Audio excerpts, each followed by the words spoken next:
दीदी। नमस्ते, बढ़िया। थैंक तेरे बाल कटाए अच्छे लग रहे हैं। यू दीदी। सो हमने मेरे को जो सबसे ज्यादा मेरे साथ टेकअप मेरा जो the one thing which stayed with me the most was कि हमें भगवान से कुछ मांगना नहीं चाहिए। भगवान को हमें अपना सेवक नहीं बनाना, हमें भगवान का सेवक बनना है। और मेरे लिए ये तीन ही सबसे ज्यादा रहा दीदी। It stayed with me the most. Excellent, excellent. Piyush, you caught up on the class. You would know what we did last time. हाँ दीदी, I saw the video and listened to. So I mean, एक चीज जो आपने after the revision of the last two last class, एक चीज जो stayed and there was a constant message in that is कि भक्त का जीवन हमेशा बाकी से उल्टा चलता है, and you gave a lot of stories as to how वो भक्त जो है वो उल्टी दिशा में चलता है, उल्टी दिशा में सोचता है। वैसे उल्टी दिशा मतलब उनका पर्सपेक्टिव लाइफ में अलग होता है। सो आपने जैसे एक उदाहरण के तौर पे कहानी सुनाई थी कि जब सारे ब्राह्मण जो हैं वो वाराणसी के अगेंस्ट हो गए एंड रेबल हो गए कि संत रविदास जी कैसे वो काम कर रहे हैं जो हमें करना चाहिए, तो ब्राह्मण भी नहीं है। तो जो टेस्ट Raida. हुआ, हाँ रायदास, सॉरी। तो जो टेस्ट हुआ कि शालिग्राम जी को रखा जाएगा और वो किनके पास जाएंगे, he will be the true test. Despite winning that कसौटी, उनको फिर भी इतना दुख हुआ कि मेरे भगवान से तुमने इतना काम कराया कि मेरी भक्ति का प्रमाण भगवान को आके देना पड़ा। That was one example. There were many other stories. So भक्त हमेशा उल्टा चलता है और सोचता अलग है कि मेरे भगवान को मेरी वजह से कष्ट ना हो। जैसे आपने दूसरा एग्जांपल जो सबसे पहली क्लास में दिया था कि तुलसीदास जी के यहाँ जब चोरी हुई तो हम तो ये कहते हैं कि ओह कुछ नहीं गया, हमारे घर में बच गया, हम पूजा करते हैं, भगवान ने हमारी रक्षा की। और तुलसीदास जी का पर्सपेक्टिव ये था कि अरे भगवान को रक्षा करनी पड़ी, जो मेरे पास है उसकी, ये लो मैं ये भी दान कर देता हूँ। सो बड़ा मुश्किल है वहां तक पहुंचना, but yeah this was the takeaway. Excellent, excellent. Shalini, anything else to add? Yes, Didi. So, part of what Khushbu said, basically goal निर्मल मन के कई क्लासेस से चल रहा है। और सिर्फ इस क्लास में नहीं, गीता जी में भी हमने किया है और योगा सूत्रा में भी किया है। और ये निर्मल मन जो ईगोलेस स्टेट है और जिसमें कंप्लीट सरेंडर है और जिसमें हम रियलाइज़ करते हैं कि हम कितने इनएडिक्वेट हैं। और उसमें फिर हमारा एक्सप्रेशन भी चेंज हो जाता है कि हमें नहीं तो जैसे लास्ट टाइम तानिया ने भी बोला था कि ऐसे लगता है कि हमने ये किया वो किया, and then you kind of realise that हमने कुछ भी नहीं किया है। And otherwise we always think that हमने बहुत कुछ किया है या पूरा किया है। जैसे आपने एक बार भजन के लिए भी बोला था कि पूरा हुआ क्या। एंड सो उसी का पार्ट, जैसे खुशबू ने बोला कि मन सरल करने के लिए भगवान को सेवक नहीं बनाना है, और जितना हो सके ह्यूमिलिटी में रहना है।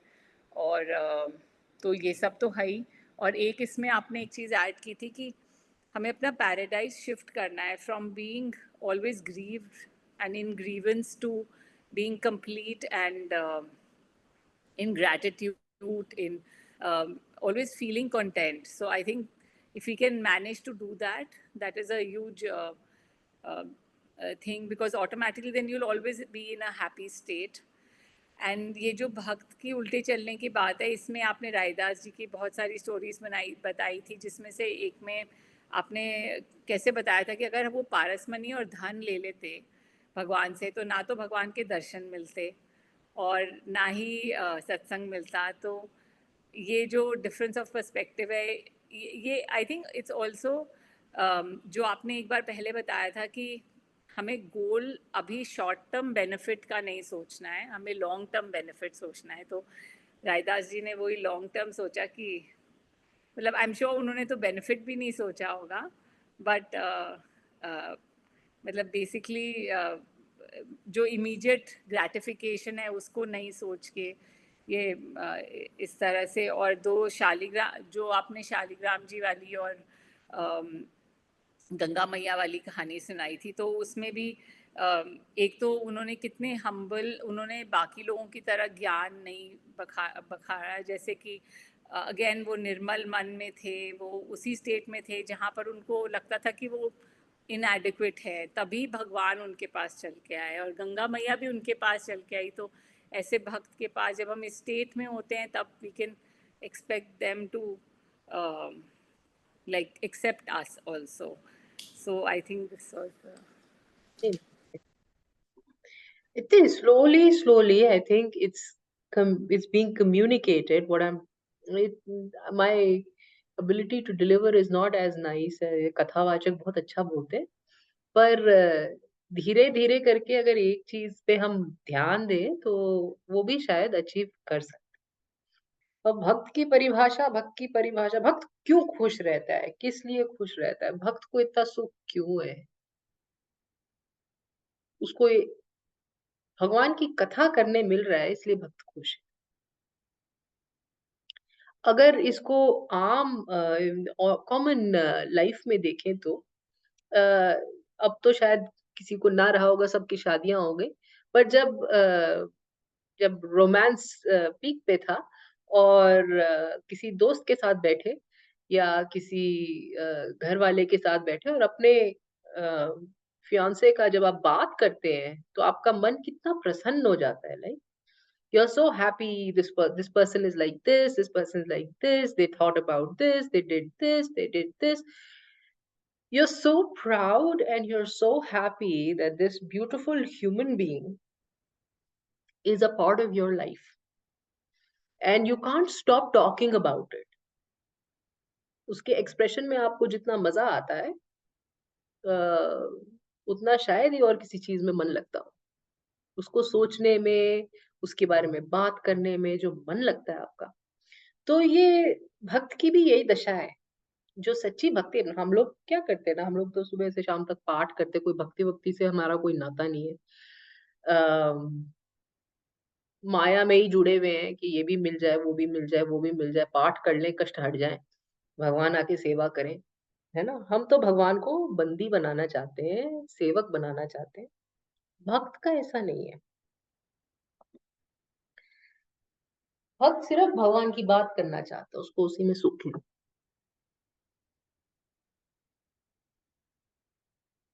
जैसे कोई रसिक या प्रेमी अपने प्रियतम की फोटोग्राफ, पिक्चर देख के, आजकल वीडियोस या रील्स देख के बड़ा खुश होता है, ऐसे भगवान की बात करके भक्त बहुत खुश होता है। वही रील्स देखना चाहता है बार बार और वही फोटोग्राफ्स बार बार सोचना चाहता है। तो भक्त, उसकी खुशी दूसरी चीजों में है, ये संसार में है ही नहीं, वो तो वैसे ही खुश है। रायदास जी सत्संग करते थे, उनको संतों से बड़ा प्यार। क्या संत आएगा, जितनी देर में जूता बनेगा उतनी देर में कुछ भगवान की बात करेगा, इसमें उनका मन भर जाता था, इसी में उनको संतुष्टि हो जाती थी, इसी में खुश थे। और कुछ करने की जरूरत ही नहीं है। भगवान बोले तुम अपने खाने का बंदोबस्त क्या करना, खाना, पेट तो भर गया, इसी में भगवान की बात हुई, चर्चा हुई, पेट भर, उपवास हो गया, कोई ना कोई दिन तो भगवान का होगा, या एकादशी होगी, या बृहस्पतिवार होगा, या सोमवार हो, कुछ तो होगा, उपवास ही हो गया, बहुत अच्छी बात है।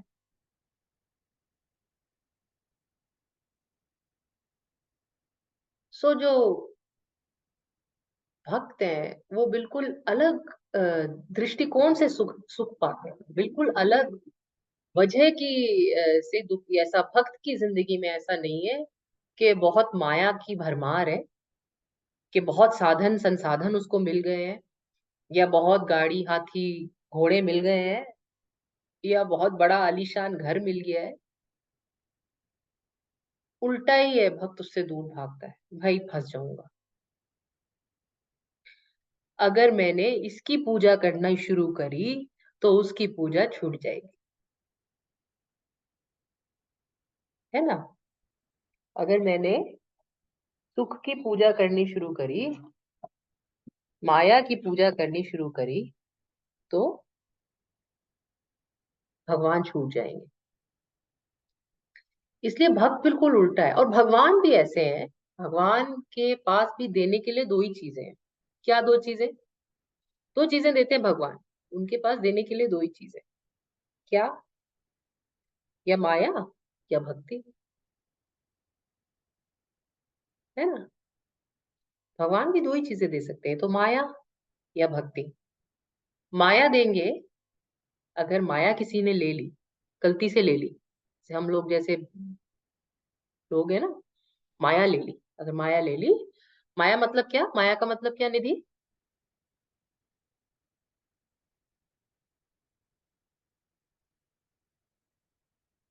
Can't talk. क्या मतलब है माया का, पीयूष? material benefits. बट ये है ना, माया मतलब ये सब, अ, कपड़े, शरीर, घर, गाड़ी, बंगला, पैसा, बच्चा, नाती पोते, घर गृहस्थी, अच्छा बड़ा परिवार, ये सब माया है। ये सभी माया है। नॉट ओनली मटीरियल ना, not only inanimate material, also animate material. जब किसी ऋषि की तपस्या भंग करनी होती है तो इंद्रदेव उर्वशी को भेज देते हैं। माता उर्वशी नीचे आती तो क्या करती है? वो कोई माया, मटेरियल है, मटेरियल बेनिफिट।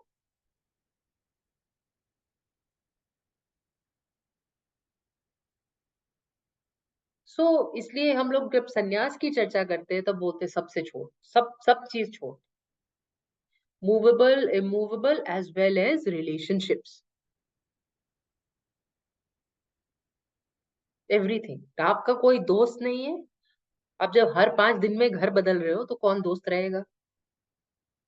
जैसे मैं छोटी थी तो हम लोग, dad was in the army in transferable job, so we were, I moved a lot of places, and my biggest grief with my parents, I can't keep my friends. People have friends from their nursery, KG. मेरी nursery KG में कौन था पता नहीं, nursery में अलग school, KG में अलग school, first में अलग school, third में अलग school, fifth में अलग school, seventh में अलग school, इतने school change किए मैंने। बड़ा अभाव था दोस्ती का, कि दोस्ती नहीं है। और बहुत दुखी रहती थी उसकी वजह से, और वल्नरेबल भी, very vulnerable also, absolutely greedy for friends. So दोस्त भी नहीं, कोई देखने वाला नहीं, कोई रिलेशनशिप नहीं, कोई लंबा चौड़ा परिवार नहीं, ये सब माया है। माया, ये सब, don't think maya is only money. Sometimes we limit the definition of maya to only mean money. मायापति है, सब देंगे, वो प्यार भी उसी से आएगा, संसार भी उसी से आएगा, पूरा परिवार भी उसी से आएगा, वो सब देंगे। उसको चलाने का साधन भी उसी से आएगा। वो माया है, वो सब देंगे। और उसी की वजह से वो चलती है ना। पैसा एक मीन्स है लोगों को जोड़ने का। जो बेटा पैसा कमाए, माँ बाप उसको घर में रखें, है ना। जो पिताजी पैसा कमा रहे हैं तो बच्चे घर में रहे, घर से निकल जाएंगे तो कौन पेट पालेगा? तो माया का असली मतलब क्या है? ये रिलेशनशिप्स हैं, ये जो हमने इंडिविजुअल रिलेशनशिप्स बनाई हुई है सबसे, ना, दोस्ती भी उसी के बेसिस पे, और उसी की मतलब डिफरेंट वेरिएशन ऑफ अचीवमेंट पे, है ना। भिखारी से दोस्ती नहीं होगी ये अरबपति की, हो सकती है क्या? पॉसिबल ही नहीं है। अगर तुम मकान में रहते हो तो झोपड़ी वाले से दोस्ती नहीं करोगे। अगर झोपड़ी में रहते हो तो बाहर बिना घर के जो आदमी घूम रहा है उसके साथ दोस्ती नहीं करोगे। तो माया से आपका क्या बनता है? माया से रिलेशनशिप्स बनते हैं। तो माया क्या है? पैसा क्या है? ये माया क्या है? माया रिलेशनशिप्स है, कि इनके बीच में तुम उलझ के रह जाओगे और ये तुम्हें नचाएंगे। बाप घूमे फिरकी की तरह से क्योंकि बच्चे नचाए। माता तो नाचती ही है ना, कभी सास नचाए, कभी ससुर नचाए, ऐसे तो तुम नाचते रह जाओगे। कौन नाच रहा है अगर माया आई तो? इवन फ्रेंड्स, शालिनी से पूछो, ये फ्रेंड्स का कमिटमेंट ही इसका इतना ज्यादा है कि परेशान हो जाती है।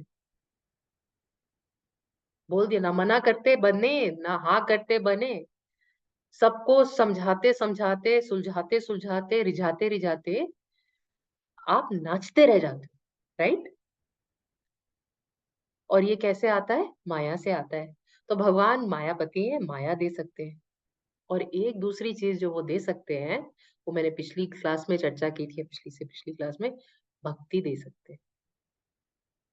जो दूसरी चीज है वो है भक्ति। माया अगर आपको मिली तो कौन नाचेगा? कौन नाचेगा? आप यू विल डांस। इसकी वजह से, उसकी वजह से, उसकी वजह से। भक्ति मिली तो कौन नाचेगा? तो भगवान नाचेंगे। फिर भगवान आ जाएंगे रायदास जी के पास, अरे ले लो, ले लो, ले लो, पैसा ले लो, घर ले लो, है ना, पारद ले लो, कुछ तो ले लो। नाच रहे भगवान।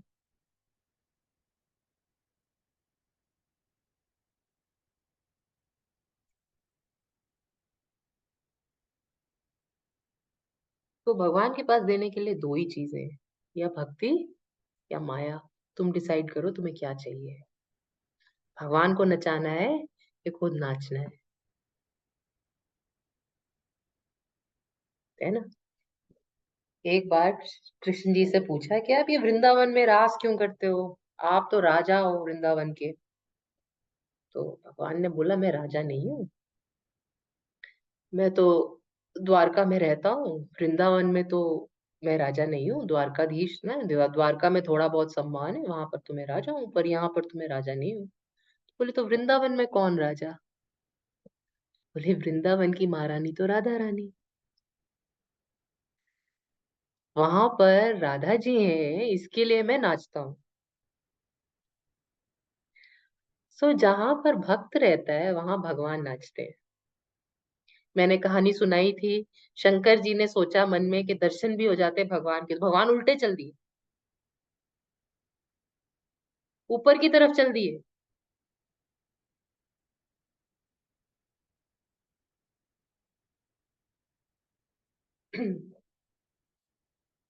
तो देने के लिए माया क्या है? माया रिलेशनशिप से मिटा। नेवर कंफ्यूज, डोंट एवर से माया is material benefit, Maya is not material benefit. Maya is when you replace the supreme being with other mortal beings, that's when you replace this, your relationship with the supreme should be with the supreme being, but you're having a relationship with the individual material, individual human beings or dogs and cats, then that is maya. यानी आदमी छूट जाता है। Corona के time में कुत्ते बिकने लगे, जहां पर लोग अकेले रहते हैं for 2-3 years, there was a huge upward movement in the sales of dogs and cats. आदमी को अकेले रहना नहीं आता, अकेले रह रहा है, ऑफिस जा नहीं सकता, कुछ कहीं जा नहीं सकता, किसी से मिल नहीं सकता, कुत्ते बिकने लगे। उसको एक दूसरा बीइंग चाहिए, ये माया। ये जो दूसरे बीइंग की जरूरत है, ये माया। अब आप देखें अपनी लाइफ में, अक्सर 90% your pain and grief is coming not from money or lack of it. It's coming from people. It's coming from people. People don't respect me. People don't love me. People don't take care of me. I do so much for people. Different people. I'm not taking names. It can be your employer. It can be your employee. It can be your driver. It can be your maid. It can be your, mother, father. वो तो है ही है। ये सारे दुख की जड़ माया। और माया क्या है? माया की परिभाषा क्या है? माया वो रिलेशनशिप जो भगवान से होनी चाहिए, वो आपने इंसान से लगा दी या कुत्ते बिल्ली से लगा दी, तो माया। और भगवान ने बोला या तो माया ले लो या भक्ति ले लो। जिसने भक्ति ली उसके लिए भगवान नाचे, जिसने माया ली उसके लिए वो खुद ही नाचे। ठीक।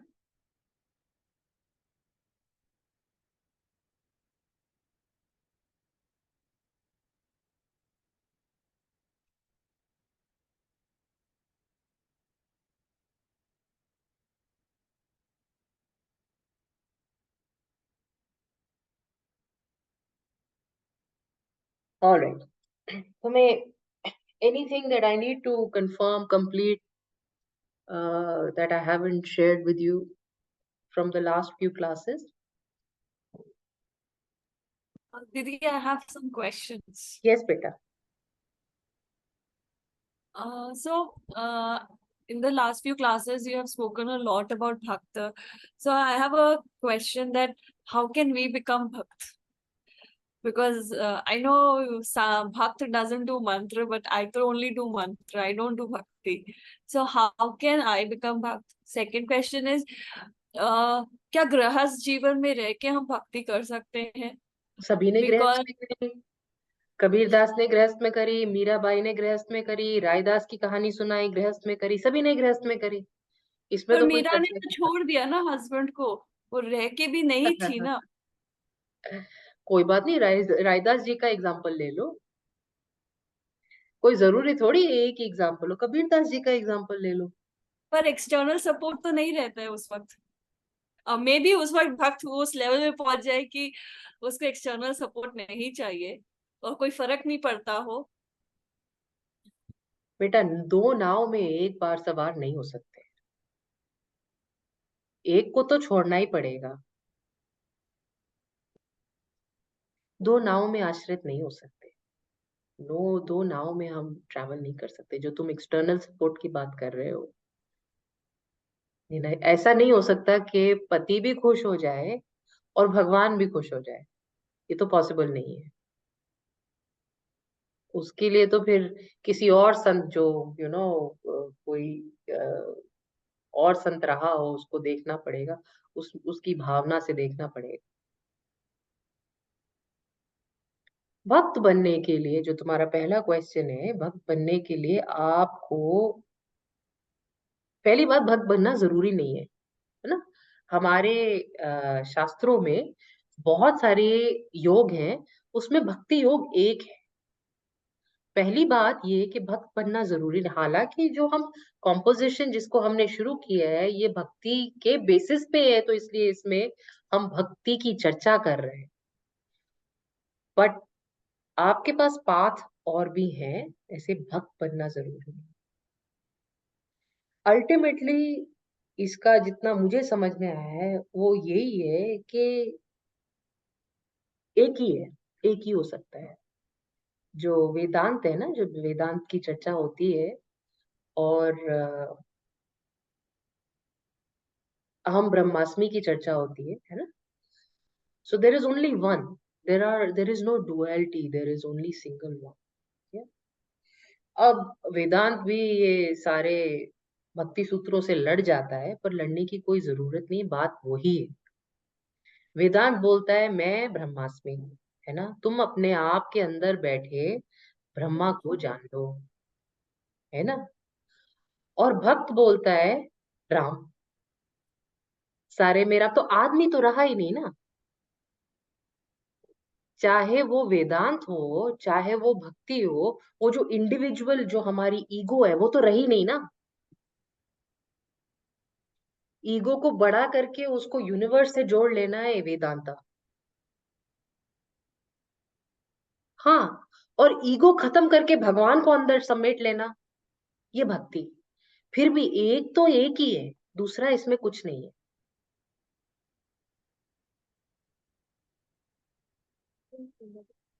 जहां दूसरों का ध्यान रहे फिर सत्ता, वो माया। और संसार के साथ अगर आपको तरना है, ऊपर नीचे इसका भवसागर का ठीक करना है, तो फिर क्या करेंगे? फिर गीता उपदेश में क्या बोला भगवान ने? स्वधर्म। पधर्म करो या फिर स्वधर्म। फिर स्वधर्म करो। तो स्वधर्म को पकड़ लो। अगर आप दूसरों पे आश्रित हैं, if you are dependent on others and you would like to continue to tread this path, then you do स्वधर्म। तो फिर आप मंत्र करो अपना, सुबह बैठ के अपना 2 घंटे का पूजा करो, 2 घंटे का योगा करो, फिर उसके बाद किचन में चले जाओ, 2 घंटा खाना बनाओ। यही करो। फिर ये जो आपकी रिस्पॉन्सिबिलिटी है, 2-4 घंटा बच्चे के साथ स्पेंड करो, 2 घंटा पति के साथ स्पेंड करो, दिन निकल गया, खत्म। और लगातार करो, है ना, बिना किसी चिड़चिड़ के, बिना किसी एक्सपेक्टेशन के। तो जो ये आपका क्वेश्चन है ना बेटा, भक्त कैसे बने? भक्त तो बन के आता है, भक्त बनाया है, बनता नहीं, बनाया। भक्त बन के आता है, या किसी की लाइफ, जैसे काकभूषणी जी की कहानी है ना, मैंने तो सुना ही है, आप लोगों ने सुनी है, कि बड़े जन्म लगते हैं। और भक्ति रस में आप सोचते रहे कि मैं भक्त बनूंगा, भक्त बनूंगा, भक्त बनूंगा, या मैं भक्त, राम जी, राम जी, राम जी सोचते रहोगे तो जन्मों जन्म लग जाएंगे। पहले वो भी बैठे थे, ये शिव जी है, मेरे राम जी नहीं है, मेरे को यही बताओ।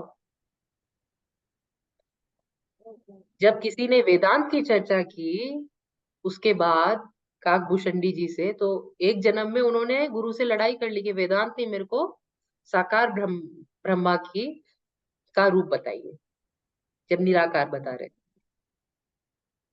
और एक बार साकार पे लड़ाई कर ली कि शिव जी नहीं, मेरे को तो वो नारायण नहीं, मेरे को तो शिव जी की आप बात बताइए। तो ये जन्मों जन्म लग जाते हैं, भक्ति करते करते जन्मों जन्म लग जाते हैं। वो स्वरूप जो हम देखे कहानियों में, रायदास जी का, संत रायदास जी का, या कबीर दास जी का, या मीराबाई का, और बहुत संत रहे, चैतन्य महाप्रभु, बहुत सारे संत रहे हो। ऐसा नहीं है कि संत सारे वैष्णवाइट ही होते हैं, शैवाइट भी होते हैं, देवी के उपासक भी हैं। अभी ये तुम्हारा रामकृष्ण परमहंस कहाँ से संत रहे? संत रहे। हालांकि उनके नाम पे वेदांत चलता है, और उन्होंने पूरी जिंदगी भक्तों की तरह गुजार दी। वेदांत का प्रचार करते हैं उनके स्टूडेंट्स और उनकी संस्था, पर पूरी जिंदगी वो तो भक्त रहे। एक बार उन्होंने, एक उनका क्या था ना, रामकृष्ण परमहंस तो हिस्ट्री है, ये तो हमारी है ना, तो he was just here like 1900। तो उनका क्या था, कोई भी आता था तो वो बोलते थे भगवान से, मुझे मिला दो, तुम्हारे रास्ते से कैसे मिलते हैं, मैं देखना चाहता हूँ। मैंने हर रास्ते से भगवान को खोजा उन्होंने। वेदांत से उन्होंने भगवान की प्राप्ति की। भक्ति स्वरूप तो वो थे ही। माँ का श्रृंगार करते थे, माँ खुद उतर के आती थी, माँ को खाना बिठा के खिलाते थे, वो तो आप सबको पता ही है। एक बार एक बार मुसलमान हो गए तो उन्होंने सब छोड़ दिया, मुसलमानों के साथ रहे कुछ, तो सब छोड़ दिया। फिर कुरान पढ़ते थे, कुरान पढ़ते पढ़ते भी उन्होंने अल्लाह को पा लिया। अमेजिंग, क्या मतलब व्यक्तित्व है, अमेजिंग। एक बार किसी कृष्ण भक्त के साथ रह गए, कृष्ण भक्त के साथ रह गए, तो फिर उसके बाद वो लड़का दिखते ही नहीं, दिखना बंद हो गया। 6 महीने हो गए, उनकी ब्रेस्ट निकल आई। आप देखिए रामकृष्ण परमहंस की फोटोग्राफ, ऊपर से वो नग्न रहते हैं, तो आप देखिए he actually has breast. And that happened when he became a gopi. गोपी स्वरूप में उन्होंने भगवान के साथ जब रास किया, तो वो पूरी लड़की ही हो गए, लड़का रहे ही नहीं। तो भक्त जो है ना बेटा, वो बन के आता है, ऐसे हो नहीं सकता, और वो कई जन्मों के बाद होता है। आप कोशिश करते रहिए, मैं कोशिश करते रहिए। बात यही है कि अपने आप को खोना, ईगो खत्म होना चाहिए। ईगो खत्म होना, जब तक आप अपने आप को पकड़ के रखेंगे, तब तक ना भक्ति, ना ज्ञान, ना कुछ, कोई योग नहीं होने वाला, कोई योग नहीं होने वाला।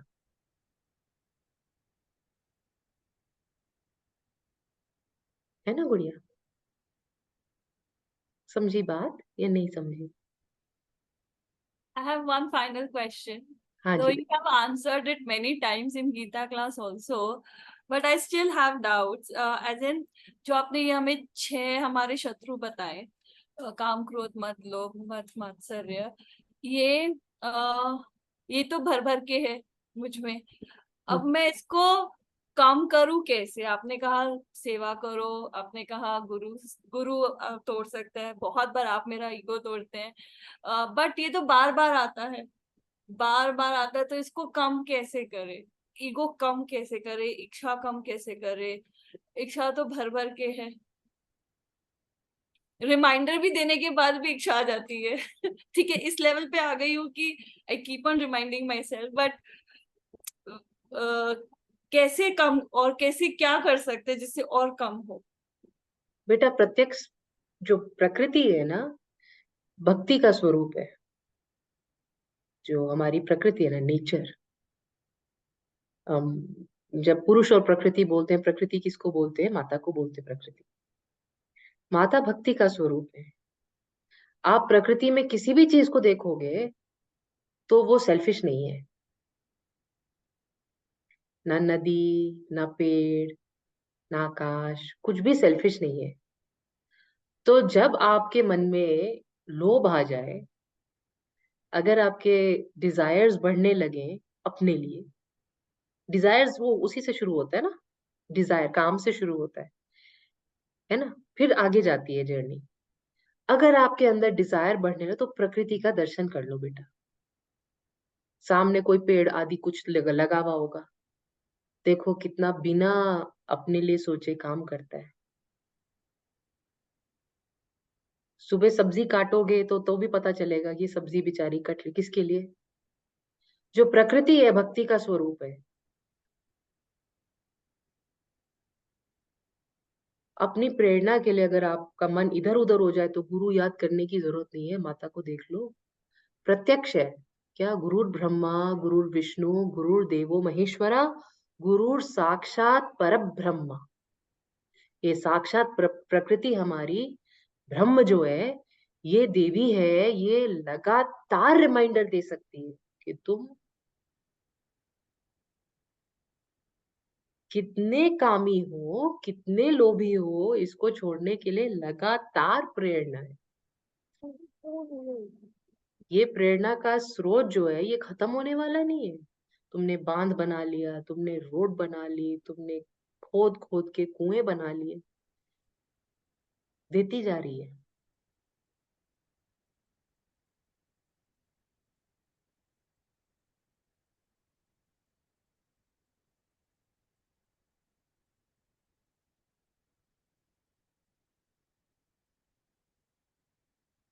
गुरु तो बेटा तब चाहिए जब गुरु को पकड़ने की क्षमता हो। अभी तो क्षमता ही नहीं है गुरु को पकड़ने की।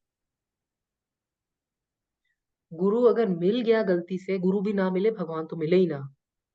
अगर गलती से गुरु भी मिल गया तो हम अपमान ही अपमान करेंगे गुरु का, अनजाने में। हमें अकल ही नहीं है, बोलने चालने बैठने उठने की का सलीका ही नहीं है, गुरु का भी अपमान हो जाए।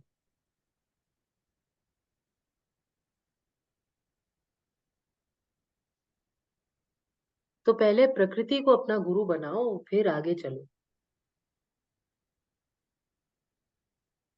जब मन निर्मल होता है, हम निर्मल मन की बात कर रहे थे, तो ये सब पॉसिबल है। लाइक एक अ, राजा की एक पुत्री हुई, उसका बचपन से ही बहुत डिटैचमेंट था, वो ज्यादा अ,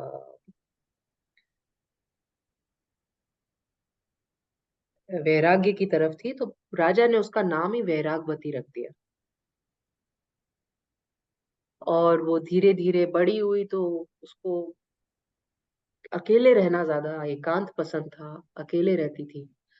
तो उसका एकांत गृह बना दिया, अलग से उसका एक पूरा महल बना दिया। अकेले, उसको कोई किसी की जरूरत नहीं थी, अकेले रहती थी, ध्यान में रहती थी, ध्यान करती थी।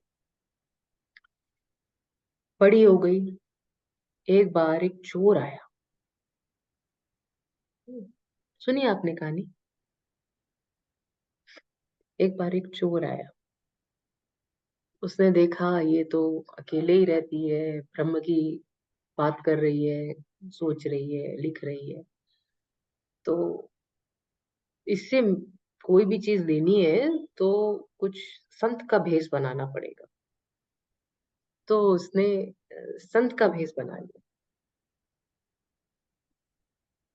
संत का भेष बना के वैरागवती के खिड़की के आगे से निकला, नारायण नारायण। वैरागवती संतों से तो प्रभावित ही थी, तो उसने बोला, प्रभु आओ, पधारो। नारायण नारायण करते वो अंदर चला गया। ठीक है, फिर obviously you know the dictate is that you have to offer water, तो वो पानी देने लगे। तो चोर ने बोला, पानी तो हम ग्रहण नहीं करेंगे, पानी तो हम नहीं पिएंगे, जब तक आपको दीक्षा नहीं होगी तब तक हम आपके हाथ का पानी भी नहीं पिएंगे। तो वैरागवती बोली, अच्छा प्रभु, तो फिर दीक्षा दे दीजिए, दीक्षा का क्या उपाय है, मेरे को तो किसी ने दी नहीं दीक्षा, आप ही दे दीजिए। तो बोले, अच्छा दीक्षा लेनी है तो जंगल में जाना पड़ेगा। ठीक है, तो संत महाराज बोले कि आप ऐसा करिए, जो आपका गहना जेवर है, सारा कीमती सामान है, उसको लेके चलिए, ये तो दीक्षा बहुत जटिल है, सबको लेके चलिए और जंगल में चलते, फिर एकांत में आपको दीक्षा दी जाएगी। सारा उठा ले, जंगल में गए। जंगल में उस चोर ने वैरागवती को एक रस्सी से बांध दिया, पेड़ के साथ। बोला, अब तुम यहीं खड़ी रहना, मैं 7 दिन के अंदर आऊंगा, हो सकता है 2-3 दिन में भी आ जाऊं, पर 7 दिन में आऊंगा। जब तक मैं नहीं आता तब तक इस जगह से हिलना मत, वरना तुम्हारी दीक्षा खंडित हो जाएगी। लीजिए, 1 दिन हो गया, 2 दिन हो गया, राजा ढूंढने निकला, कहाँ गई पुत्री, कहाँ गई। ढूंढ के पता चला जंगल में एक पेड़ के साथ बंधी हुई है। राजा पहुंचा वहां पे, बोला, बेटी बंधन खुलवा लो। बोली, नहीं पिताजी, ये तो गुरुजी ने बांधा है, गुरुजी का बंधन गुरुजी ही खोलेंगे, तभी आगे चल। बहुत समझाया, बहुत समझाया, बहुत समझाया, नहीं मानी। वही भूखी प्यासी, तो फिर उसने भी छोड़ दिया कि चलो ठीक है, तुम भगवान भरोसे। कौन, गुरुजी, बहुत समझाया, चोर होगा कोई, तुमसे सब सामान लेके लूट के चला गया, तुम्हें यहाँ पर बांध के, कोई गुरु वुरु नहीं है, गुरुजी ने बांधा है, गुरुजी का बंधन गुरुजी खोले। 2 दिन भूखी प्यासी वहीं गुरु का नाम लेते हुए, 3 दिन हो गए। तीसरे दिन भगवान भी परेशान हो गए, कहाँ गुरुजी के नाम लेते हुए ये बेचारी खड़ी है और गुरु पाखंडी।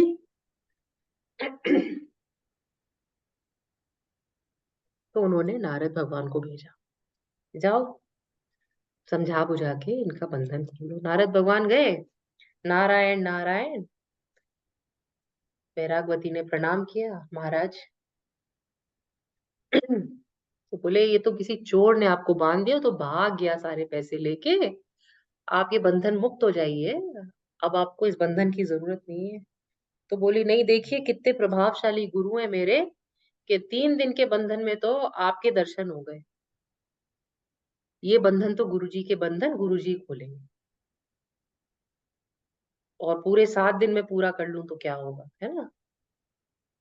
तो और 2-3 दिन और निकल गए, बेचारे नारायण खुद ही आए कि कहाँ तुम फंस गई वैरागवती, मैं नारायण और तुम वैरागवती, अब तो बंधन खोल दो, तुम्हें दर्शन हो गए, जिसके लिए तुम्हें बांधा था वो दर्शन हो गए। तो बोली, भगवान, गुरु की अवज्ञा नहीं करूंगी, गुरु जी के बर्तन बंधन तो गुरु जी खोलेंगे। भगवान ने नारद मुनि को बोला, लेके आओ इनके गुरु जी। कौन गुरु जी? तो गुरु जी को लाया गया और गुरु जी ने बंधन खोले, और वो वैरागवती गुरु जी के चरणों में गिर गई। गुरु गोविंद दोनों खड़े, काके लागू पाए, बलिहारी गुरु आपने गोविंद दियो बताए। अब ये गुरु की महिमा है क्या, कि भगवान नारायण खुद ही आ गए वैरागवती के पास, ये गुरु की महिमा है क्या? भक्ति की। गुरु पाखंडी भी हो तो उसके साथ व्यवहार करना आना चाहिए, तो तुम्हें भगवान खुद ही मिल जाएंगे।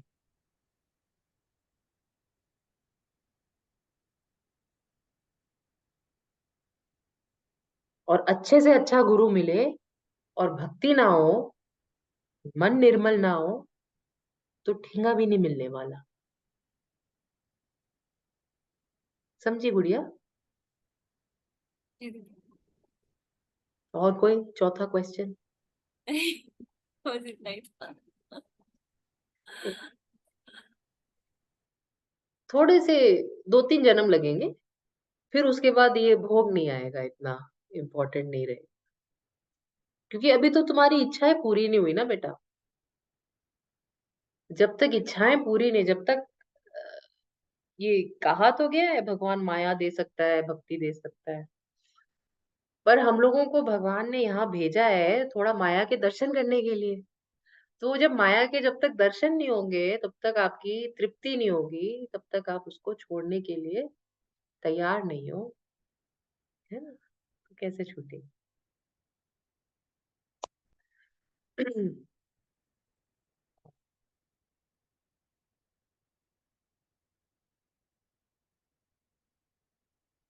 तो ये राम जी की कथा, हम लोग इसकी चर्चा जो कर रहे थे,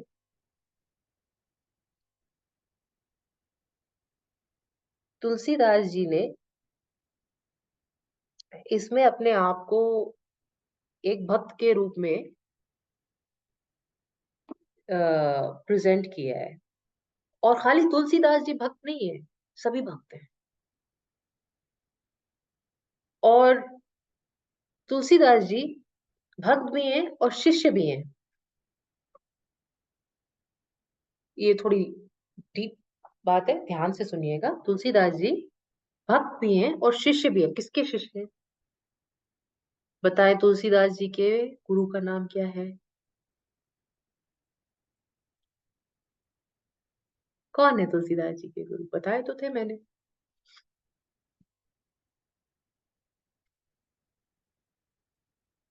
कौन है? दीदी नाम याद नहीं, बट वो उनको हनुमान जी के मंदिर में जब रहते थे तो उन्होंने पहली बार वाल्मीकि रामायण सुनाई थी, फिर उनको अपने साथ ले गए थे, फिर उनको यानी तो याद है, नाम क्या था? नाम याद नहीं दीदी। कोई बात नहीं, गूगल कर लो। हरिदास। क्वेश्चन है कि आंसर है? आंसर है दीदी। ओके, क्वेश्चन मार्क के साथ आंसर नहीं। सो तुलसीदास जी के जो साक्षात गुरु थे, वो तो जो भी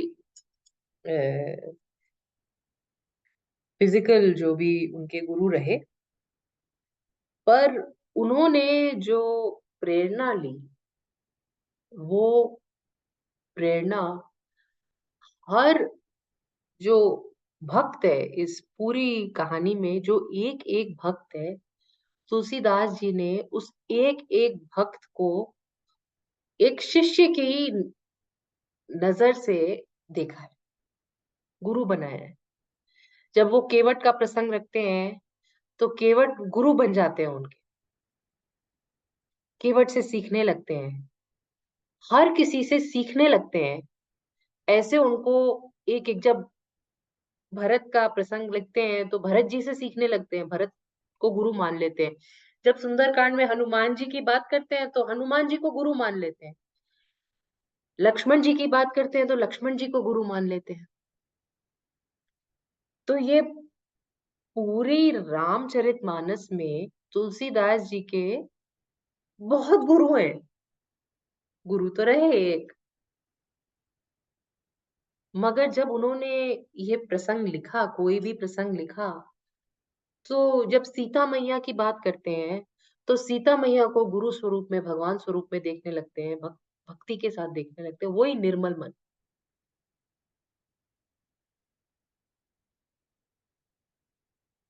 हर किसी में उनको भगवान तक पहुंचने का रास्ता दिखाई देता है, हर कैरेक्टर में। दशरथ जी की बात करते हैं तो दशरथ जी भगवान तक पहुंचा देंगे। कौशल्या माता की बात करते हैं तो कौशल्या माता भगवान तक पहुंचा देंगी। सीता जी की बात करते हैं तो सीता माता भगवान तक पहुंचा देंगी। जिसकी भी बात करते हैं, कहीं सुग्रीव की बात करी तो सुग्रीव भी उनके गुरु हो गए।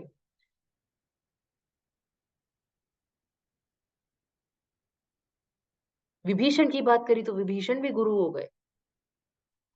इस भाव से ये लिखा गया है, तो इसमें ये पूरे ग्रंथ में गुरुओं की कमी नहीं है। एक एक कैरेक्टर, एक एक पार्ट जो प्ले कर रहे हैं वो सब गुरु हैं। और जब हम शुरू में देखते हैं तो भगवान शंकर को भी भगवान को गुरु बता दिया कि कहानी भी मैंने नहीं करी हुई, ये जो कहानी है, ये जो रचना है, ये तो भगवान के मस्तिष्क में थी। उन्होंने मेरी वाणी का साधन ले लिया। तो भगवान शंकर से लेके और शत्रुघ्न तक सभी गुरु हैं तुलसीदास जी के। जब वो प्रेजेंटेशन देते हैं तो इसी भाव से देते हैं कि इन्हीं को मिलना आता था, मुझे मिलना आता नहीं है। इन्हीं से भगवान प्रसन्न है, मुझे तो पता ही नहीं है, मैं तो बोलूं ये यही है, यही पहुंचाएंगे आप। तो जिस कहानी का एक एक एक एक पार्ट, एक एक व्यक्ति जो कहानी का एक एक पार्ट प्ले कर रहा है, एक एक कैरेक्टर गुरु रूप में हो, तो वो कहानी अद्वितीय है। That is why Ramcharitmanas is different from Ramayana. Valmiki Ramayana बहुत सुंदर कहानी है, इसमें प्रसंग बहुत ज्यादा है, बहुत बड़ी है रामचरितमानस से। मगर इसमें जो भाव तुलसीदास जी का है, एक एक पात्र को देखने का, वो भाव वाल्मीकि जी का नहीं है।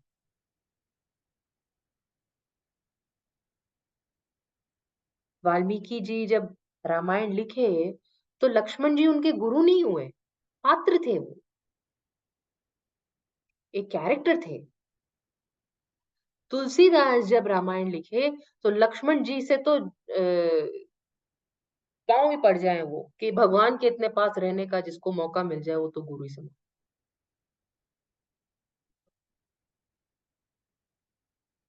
जो भगवान का मन प्रसन्न करने के लिए अपने आप को सैक्रिफाइस कर दे, वो भी गुरु समान।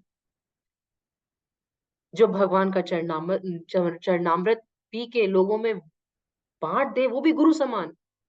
कौन गुरु नहीं है इसमें? तो इसलिए ये जो पूरा रेंडिशन है, पूरी रामचरितमानस है, इसमें बहुत विनम्रता है।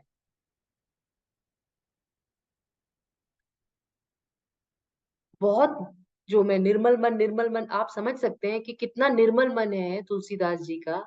बहुत विनम्रता है, हर किसी के बारे में बड़े प्यार से और उसको गुरु स्वरूप में पूजते हुए, पूजनीय। हर किसी के एक्शंस ऐसे हैं जैसे पूजनीय, कैरेक्टर ऐसे प्ले कर रहे हैं जैसे oh my God, this is it.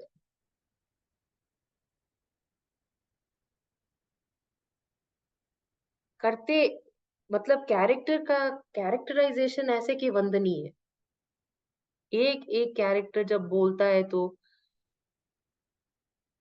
गुरु बोल रहे हैं।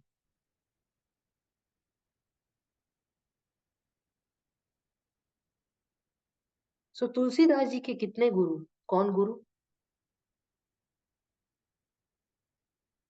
कौन कौन गुरु?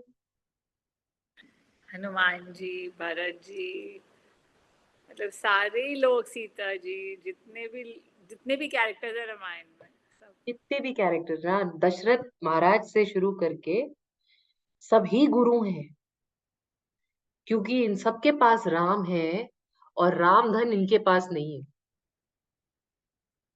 जो जो मिलने आता है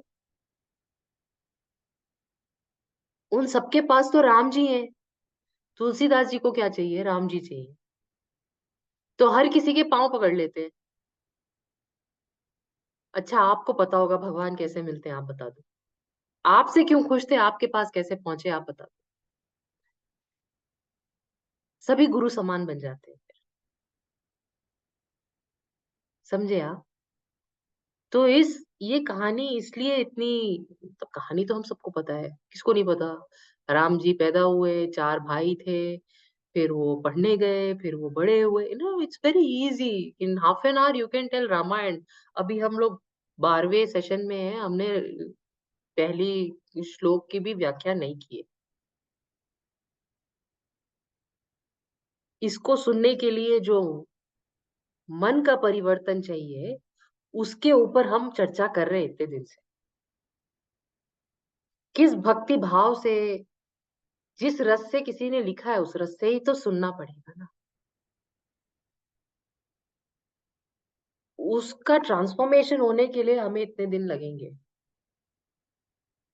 हम गांव के लोग नहीं है।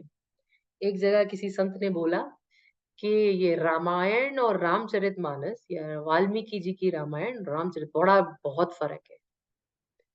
जो रामायण है वो पढ़े लिखे लोगों के लिए बनी। जो रामायण, वाल्मीकि जी की रामायण है संस्कृत में, वो पढ़े लिखे, मतलब जिनको शास्त्र वगैरह आते हैं उनके लिए रामायण। और उनके लिए, जो ज्ञानी लोग हैं, उनके लिए रामचरितमानस बहुत मुश्किल है, अत्यंत मुश्किल, बहुत ज्यादा डिफिकल्ट। ये समझना मुश्किल है। और जो गांव के लोग हैं, गवार, जिनको कुछ नहीं आता, उनके लिए रामचरितमानस बहुत आसान है, क्योंकि मन निर्मल है। और रामायण कठिन, क्योंकि वो संस्कृत में है।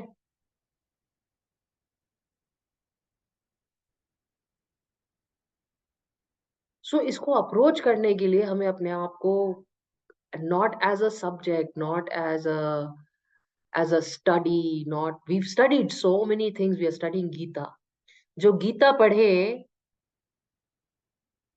तो वो समझदार, ज्ञानी आदमी गीता पढ़े।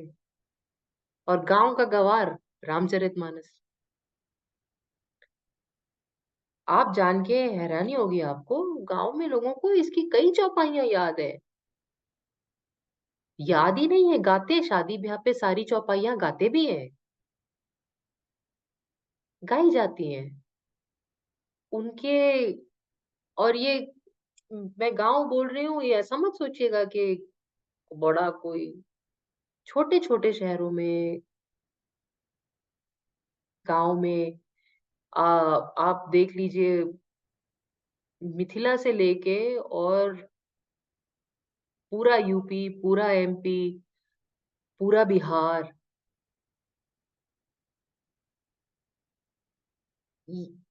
काफी हद तक राजस्थान, राजस्थान में हालांकि दूसरी थोड़ी भाषा भी बोली जाती है, और हिमाचल, पंजाब फिर अलग हो जाता है।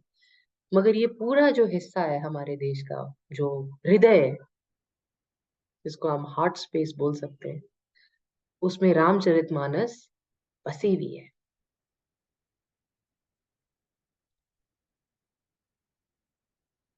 क्योंकि इसको सुनने के लिए जो निर्मल मन चाहिए, वो लोगों के पास है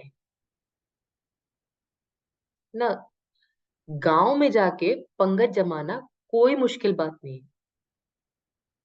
पता है आपको। कोई, अगर आप भी गांव में चले जाए ना, तो वो आपको सर पे बिठा के बोलेंगे, हाँ जी महाराज बताओ, 2 चीज आप बताना शुरू करो, वो एकदम सर पे बिठा देंगे आप ही बताओ, अब आप ही सुधारो हमारा जीवन। परेशान हो जाओगे, मुश्किल में पड़ जाओगे, क्योंकि वो तो सारा भार डाल देंगे तुम्हारे सर पे।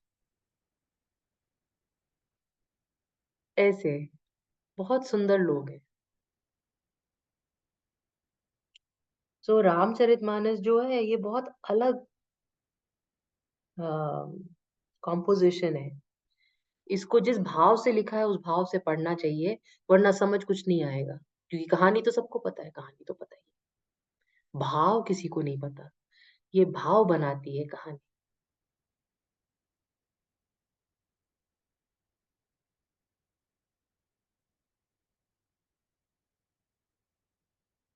इसलिए इसलिए मैंने जब आप हमने एक दिन चर्चा की थी कि यहाँ पे शुरू में दोहों में तुलसीदास जी ने असुरों का भी वंदन किया है। असुर भी वंदनीय है उनके लिए, कितने विनम्र हैं। क्यों असुर वंदनीय? असुरों को भी दर्शन हो गए राम जी के, सारे असुर दर्शन किए, इसलिए वंदनीय है। तुलसीदास जी को तो राम चाहिए थे, किसके माध्यम से मिले? सबकी वंदना है, सब पूजनीय है। राम जी पूजनीय नहीं है, राम जी से जो मिले वो भी सब पूजनीय है।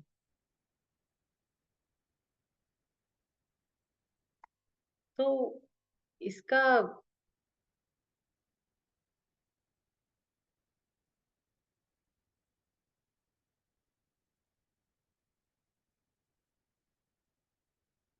अलग है, बोलने का तरीका अलग है, समझने का तरीका अलग है।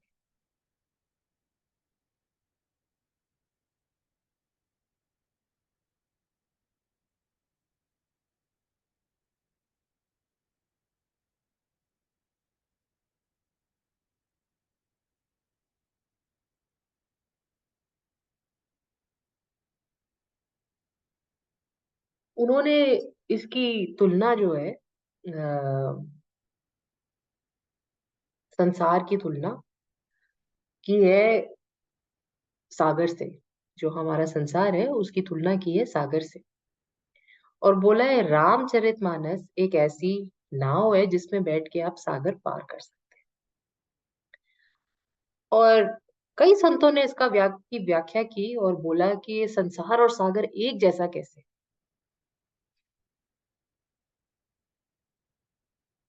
तो उसके काफी पक्ष रखे गए, काफी रीजन रखे गए। एक रीजन उसमें ये कि संसार भी और सागर भी बहुत सुंदर दिखता है, बीच में जाओ खतरे से खाली नहीं है। हम तो भूख भोगी है, देखने से बहुत अच्छा लगता है संसार भी और सागर भी। पर इसमें अच्छा कुछ नहीं है, सेफ कुछ नहीं है, जैसे ही उतरोगे वैसे ही पकड़ ले।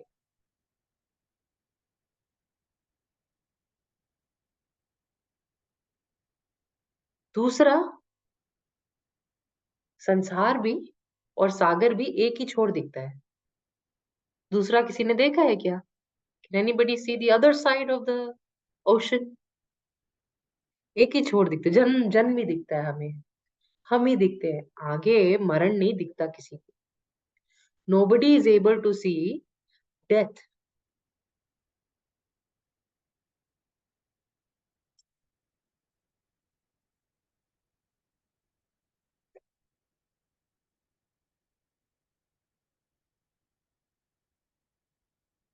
तीसरा, इसमें हमेशा बदलाव रहता है, कभी भी सागर एक समान नहीं रहता, उसके रूप लगातार बदलते रहते हैं। ऐसे ही संसार भी हमेशा एक तरीके से नहीं रहता, हमेशा इसके रूप बदलते रहते हैं। और चौथा, सागर के ऊपर सबसे ज्यादा प्रभाव किसका रहता है? What influences the oceans most? Moon energy. Moon energy. The बिल्कुल, चंद्रमा। Chandrama.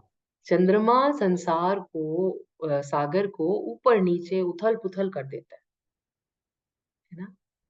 ऐसे ही संसार में मन आपको उथल पुथल कर देता है।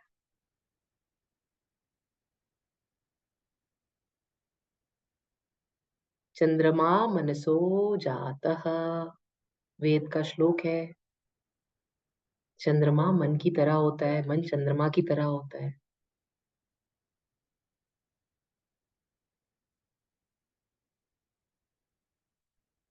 तो काफी संतों ने इसकी व्याख्या की है कि संसार और सागर एक समान है, और इनमें से उतरना है अगर, तो क्या चाहिए हमें?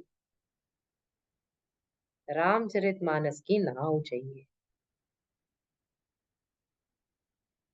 भक्ति भाव चाहिए। ये रामचरितमानस में भक्ति है, ये भक्ति स्वरूप। आप लोग समझे? ये आपका मन निर्मल कर देगा, आपको संसार से विरक्त कर देगा। इसकी चर्चा तो हमने की है। क्यों कर देगा? इतने सारे भक्तों का दर्शन जहां पर हो, इतने सारे गुरु एक साथ मिले, तो आदमी तो पारी हो जाएगा। यानी एक गुरु नहीं, सभी गुरु हैं। एक भक्त की कहानी नहीं है, सारे ही भक्तों की कहानी है। इसकी वजह से ये मन निर्मल कर देगा। मन निर्मल हो जाएगा तो आप हट जाएंगे अपने क्लेशों से, है ना, डिजायर से। और जब ये क्लेश वगैरह आदि खत्म हो जाएंगे, तो आप इस भवसागर के दूसरी तरफ आराम से पहुंचेंगे। ये सागर कितना भी ऊपर नीचे हो, आप नाव में बैठ के सुरक्षित रहेंगे। मन कितना भी ऊपर नीचे हो, आप नाव में बैठ के सुरक्षित रहेंगे। कितना भी गहरा हो, आप नाव में बैठ के सुरक्षित रहेंगे। क्योंकि ये भक्ति रस है, इसमें भक्त हैं, इसमें गुरु हैं, सभी। और विनम्रता का दर्शन है, बहुत ही ज्यादा विनम्रता का दर्शन है पूरी रामचरितमानस में। खाली आप और अपने आप को विनम्र कैसे बनाए, इसका दर्शन है।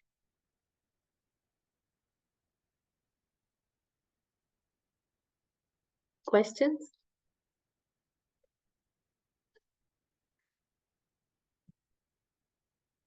तो अगली बार श्लोक से शुरू करेंगे, hopefully, if I'm not inspired to give you another story somewhere else. ठीक है, next Tuesday. नमस्ते। नमस्ते दीदी। नमस्ते आंटी, थैंक यू। चलिए दीदी। नमस्ते।